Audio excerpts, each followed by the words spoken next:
Welcome to Bald Average Dads, where we will talk about above average stuff and bring the way above average humor. If you don't think we're funny, you're not alone, just ask our wives. Now here are your hosts Mark and Ryan, your bald average dads. Welcome to the second episode of Bald Average Dads. Well, obviously by looking at us, you can tell we are exactly that. Today, on today's episode, you need to fully commit to... I will. You're just kind of hanging on by a thread there. I'll put it this way. When we get 100 followers or 100 listeners or prescribers or subscribers, I will shave it completely. There's my commitment. Done. You heard it all right here. When we get 100 prescribers, we are going to shave Mark's head. Yeah, prescribers. Well, this is great. So we thought it'd be awesome to get to know kind of who these bald average dads are. So today we're going to start with the Grateful Dad himself, Mr. Mark Sinclair. So Mark, tell us who, in a nutshell, who is Mark Sinclair? And then I want to dive a little bit deeper into kind of where you came from, why it is you think you're funny, different things like that. But let's just start with who is Mark Sinclair? I am the youngest of 8 kids, born and raised in upstate New York. And I dated a lot. I waited a long time before I settled down and got married. I got married when I was 44, so that's pretty late. Married to my beautiful wife, Kara, and we're going on 15 years. We are blessed with 2 children. William and Addison, we got kind of punched in the gut at an early time when our little girl Addison, we call her Addie, when she was 3, she got diagnosed with stage 4 cancer. She battled for 5.5 years. We couldn't figure out why it happened to us. Like, what did we do? We thought we were doing everything right. We were spending time with our kids. We were loving being parents. They say there's life lessons in everything. Still, to this day, couldn't find it. But we battled for 5.5 years, and she battled for 5.5 years. Went on vacations, great memories. I read a book, Miracle Morning, and it talks about this guy's going through all this garbage, and he says, well, I'm going to be the happiest person going through this. So I told my wife very early on in our journey that we're going to go through this, but we're going to be the happiest family going through this journey. And I think that helped a lot. It was tough at times, but no, she in and out. It came back about 9 times. So she was in and out of surgeries, in and out of chemos and all that. I can find the good in everything, but cancer is definitely something I cannot find the good in. So we lost her 4 years ago this past December. It was brutal. Marriage was brutal. Being a dad was brutal. Finally starting to come on the other end of that. William is now 14 and he's doing great in school. He is athletic. I think the mailman was athletic and smart too. I don't know. It must have been the mailman. But I just love being a dad, and I'm still a dad to both of them, even though she's not on this earth. I still feel like I have to still be her father and protect her. And I know that sounds strange, but I think she helps me protect my son also. I would agree with that. They're always looking after us. And what would you say to somebody who might be going through that same thing right now? What advice would you give? I mean, looking at it being the happiest people going through it must have taken an amazing amount of courage as a family, especially for Addie going through everything. But what advice would you give to somebody who's maybe going through something similar? Yeah, when you're going through that journey, a lot of people want to give you advice. They want to reach out and give you advice. They feel like that they're trying to help, and I get that. The one piece of advice that I have taken on every day of my journey ever since that day we found out she had cancer was one day at a time.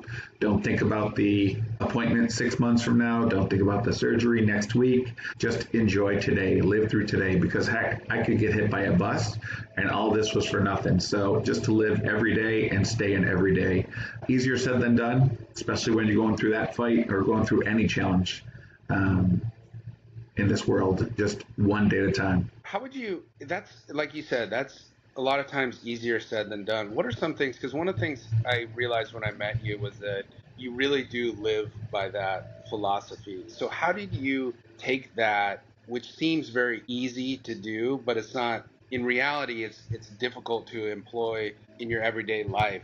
What things do you do to kind of help do that every day and be in the moment? That's a great question. Gratitude. I sit down and write out 3 things every morning of what I'm grateful for. If you do that, your brain is constantly knowing that you're going to wake up in the morning and have to come up with 3 things you're thankful for. So you're constantly on the lookout for things that you're grateful for, as opposed to this happened to me, this bad thing happened to me, this bad thing happened to me. You're filling your gratitude up, your bucket up, that there's no room for all the negative stuff. I removed all the news apps from my phone. It's just simple stuff like that. I still know what's going on in the world, the important stuff, but I can't change that. So I just try to keep everything full of gratitude and looking for the positive in people and life. It was interesting when I came over to your house and I saw that where you had written down every morning gratitude, things that you were grateful for. The one time I just saw my name repeated 3 times. Could you talk a little bit more about that? I was forgetting your name the one time we met for coffee, so I wanted to write it down just to make sure. No, I'm very thankful for you. Are you kidding me? It's you. You're an inspiration to me. I write down a lot of my friends' names. And the older I get, the list gets smaller because you want to make sure you protect and you build those strong relationships and you let them know that you are grateful for them. It's 100% true. I wanted to go back to, because when we first started talking a little bit, you said, hey, have you ever heard of Second City? And honestly, I had never heard of it. I thought you were very funny, but tell the listeners a little bit about what Second City is. How did you actually get your journey to Second City? And maybe what lessons you took as far as, comedy and kind of blending that into everyday life. Yeah, Second City is a improv group up in Chicago, and there's other places too, Canada, and there's different places. And I took classes there, and I called my dad to tell him I was taking classes there, and he put me straight. He said, hey, if you have to take classes to be funny, you're not funny. So I'm very humbled by my father. But no, it's a great place. A lot of people from Saturday Night Live were on the stage, and you just take classes to improv, how you can be quick thinking and stuff like that. So what I've taken from those classes is my mind is constantly, people are talking about something important. I'm trying to find the funny in it. I'm trying to find the good in it. Again, going through the cancer, I was trying to find the funny in it. It's hard to find funny in that. But again, I didn't have to talk about the birds and the bees with my daughter. There's the one good thing I can take from that. And I was blessed to have her as my daughter. Her and I made funny videos. We'll have to put some of those videos on here so people can enjoy them. But yeah, just find the humor in life. Yeah. How did you, from the comedy side, how did you get to Second City? I guess because you grew up in New York, right? How did you arrive in Chicago? Yep. I knew that's where I wanted to take classes. Something inside of me wanted to take classes there, so I was working with a company, and they transferred me out there to Chicago. So I got a U-Haul truck, went out there, didn't know a soul, just basically pursuing my passion. So I think there's probably a lot of listeners, maybe 1 or 2 that are listening right now, that maybe have something in their life that they'd love to go do. You hear people go, well, I'd love to act, but they never do it. So what do you think made you really kind of get involved with Second City? Take that leap that sometimes is uncomfortable. Is there anything that you would give advice-wise? I know it's very easy to just say, yeah, just go do it. But there's more to it than that. What advice would you give people that, are pursuing passions? I did it when I was single. I know there's local comedy troupes here in Orlando that you could take classes, but I grew up just like the only show I watched religiously was Saturday Night Live. That was the end-all, be-all. Always wanted to be on that show. I never reached that goal, but I do feel like I make people laugh on a continuous basis without 10 million viewers. But do it. Figure out what it is you want. Figure out what drives you inside. Figure out what your strength is, and then take a chance. What's the worst thing that can happen? So I didn't get on Saturday Night Live, but I met some great people, got to perform on the main stage, and it was exhilarating. It was great. Comedy, because there's a certain rhythm to comedy in conversations and, when you're doing it. With comedy, what does it do to you when you get somebody to laugh? How do you feel? Well, it's interesting. Whenever I performed with people on stage that wore sunglasses on their head, I didn't really need to say much. It just took care of itself. Huh, that's interesting. Tell me more. Tell me more about that, Mark. I don't need to. The listeners know. Okay. All right. So the listeners know. Yeah, one of the things I love is that you can take any situation, whether it be serious, funny, you can take the seriousness off with comedy, but then you can also make something that's funny even funnier. And you have a real knack for being able to do that. So, real quickly, kind of as you fast forward, you now are in a sales profession, and then we met and you wanted to start because you felt like you wanted to do more. So I think a lot of people are at that stage in life where they want something maybe more fulfilling. As you get older, you get a little bit more reflective. So talk to me a little bit about when you kind of hit that feeling, because I know when we first met, you were like, there's just something more. I know I have more to give. How did you kind of take that feeling and channel it into something that you now feel like you're getting more out of? Yeah, I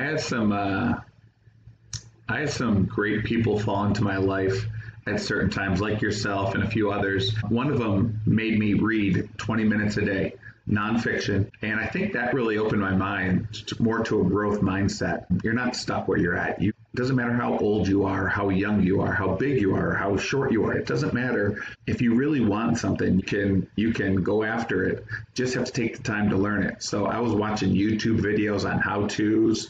I was reading books on how to improve yourself. And after a while, you kind of build confidence, and it just kind of grew, and you kind of know deep down that there is something else out for me, and listen to that voice, listen to that gut, and just go after it slowly. Don't go after it all in one day. Like each day, just keep building 1% better each day, and then the confidence is unstoppable. I think that is an excellent point. I think sometimes it's just getting started, right?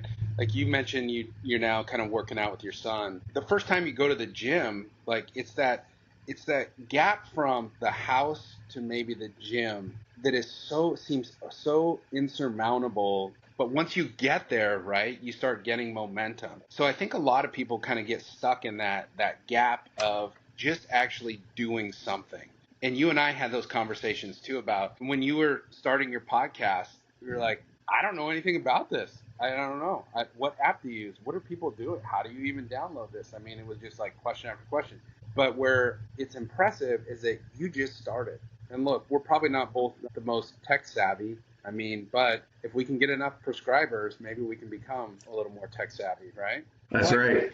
You did it one step at a time, and it wasn't easy. And look, now you've started a podcast. So I give you big credit for that, continuing to learn. But I think the key thing is you just started, right? And you just did it. And then other doors will open up, and you get to a point now where you start building momentum, and that spills over into different facets of your life. Would you agree? Absolutely. My time with, I think there's a mindset. If you go after your passion, you're going to miss out. What are all the cool kids call it? Fear of missing out, FOMO. It's the opposite. My time with my wife is better because I have more confidence, and I don't know how to explain it, but my time with my son is better. Again, he sees me going after my passion. Time with friends, you don't miss out. It's just you cut away the time. Like instead of watching a TV series, you sit there and you watch YouTube, try to get better. And it's just, again, one small stack at a time, just keep stacking those wins. So just think about when you take that razor and you do that first shave to committing to being fully bald,